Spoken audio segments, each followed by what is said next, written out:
Dans ton livre, tu dis que la vie, ce n'est qu'un des modes de l'existence. Ouais. C'est quoi les autres ? La mort, par exemple. La vie, c'est un état d'existence. La mort, c'est un état d'existence. Le premier constat qu'on fait, c'est qu'on ne peut pas sortir de l'existence. En fait, on a inventé un terme qui s'appelle le néant. C'est un faux concept. Pourquoi ? Parce qu'un concept, normalement, ça doit être rattaché à de l'information.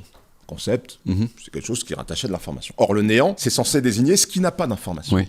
Donc, le simple fait d'écrire un mot, d'y mettre des lettres, qui sont de l'information, sur quelque chose qui est censé ne pas être d'information, c'est une trahison de ce qu'est censé être ce concept. En fait, le néant, il n'est pas pensable. Donc, la vie, c'est un mode d'existence, la mort, c'est un mode d'existence. On ne sait pas exactement... Alors, certaines personnes ont fait des EMI, tu sais, des expériences de mort imminente. Oui. On a des centaines de milliers de témoignages à peu près concordants qui disent des choses. Bon, le tunnel, la lumière blanche, ce sentiment d'apaisement, de bien-être total. Mais j'ai vu que ça pouvait être expliqué par des facteurs physiologiques. Semble-t-il, ça peut être expliqué par des facteurs physiologiques, mais il y a quand même aujourd'hui un consensus pour dire qu'on ne sait pas. Oui.